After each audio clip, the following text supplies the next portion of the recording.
Good evening, I'm Mehdi Hassan. The Nazi conquest of Europe.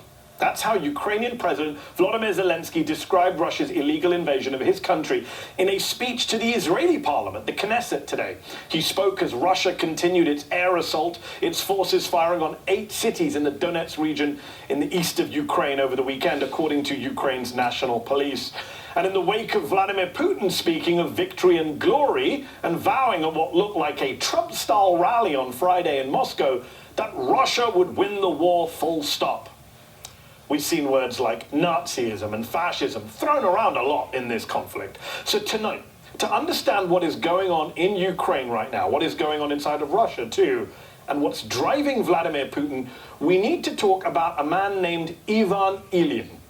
He's important to all of this. Ivan Ilyin, born in 1883 in Russia to an aristocratic family, a graduate of law, who opposed the Bolshevik Revolution and soon became a right-wing anti-communist philosopher. Ilyin was exiled from the Soviet Union on the orders of Lenin himself in 1922.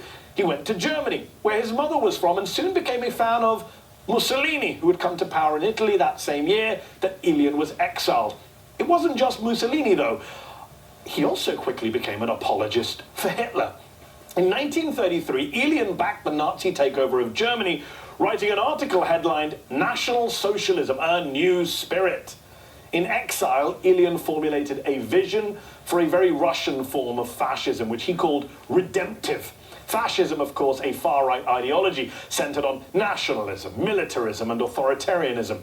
Ilyin ended up leaving Germany before the war began and died in Switzerland in obscurity in 1954. Now, you might think a Russian exile who was an apologist for Nazism wouldn't have much support in Russia today, wouldn't be allowed to have much influence given what Hitler and the Nazis did to Russia.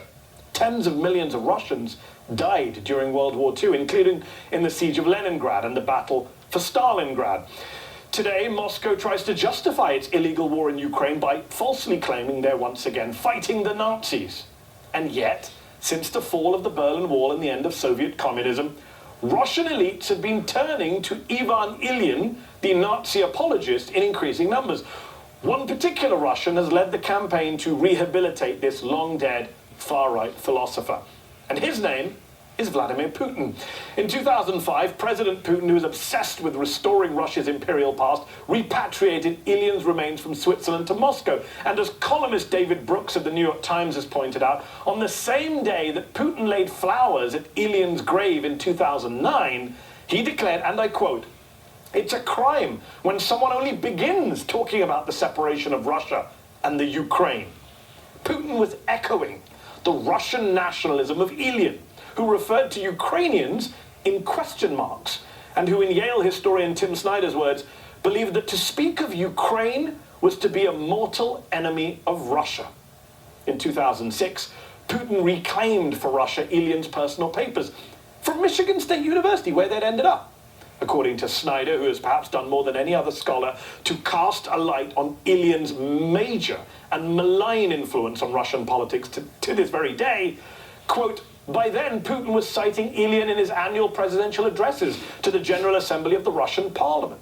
In the 2010s, Putin relied upon Ilyin's authority to explain why Russia had to undermine the European Union and invade Ukraine. When asked to name a historian, Putin cited Ilyin as his authority on the past." By 2014, the Kremlin was sending copies of Ilyin's writings to regional governors as well as Russian civil servants. And in 2015, an article in Foreign Affairs was referring to Ivan Ilyin as Putin's philosopher, while also describing him as a conspiracy theorist and a Russian nationalist with a core of fascistic leanings. So, question. If a fascist political philosopher is a guiding light, an inspiration for the Russian president, what does that make Putin himself? Take a listen to what President Biden has called his Russian counterpart in recent days. I think he is a warlord. He's a murderous dictator, a pure thug who is waging an immoral war against the people of Ukraine. Tough words.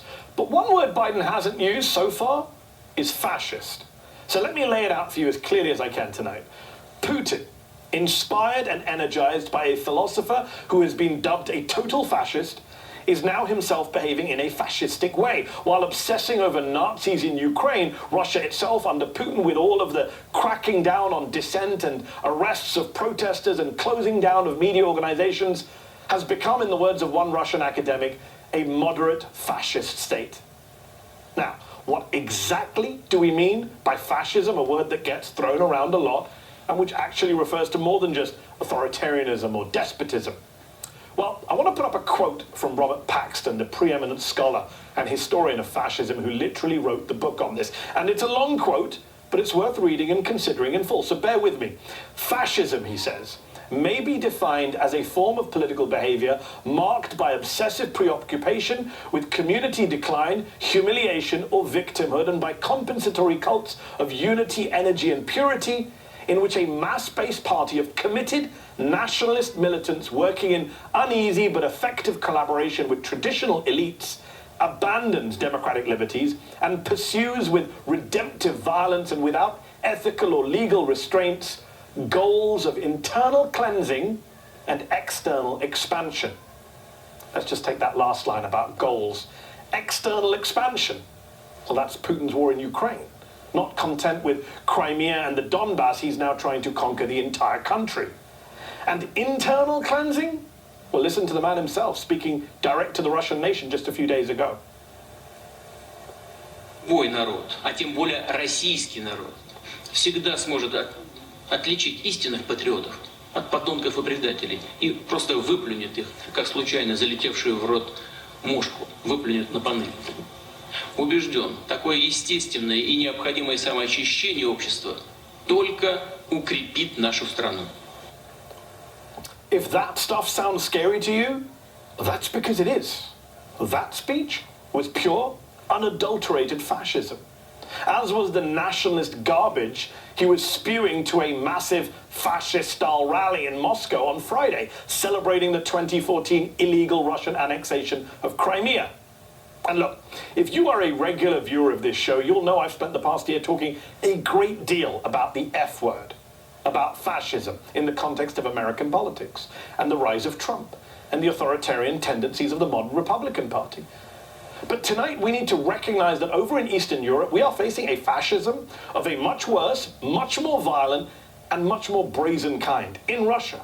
A fascism that is embodied right now by Vladimir Vladimirovich Putin, and which is inspired and informed at every step of the way, as Tim Snyder points out, by one Ivan Alexandrovich Ilyin.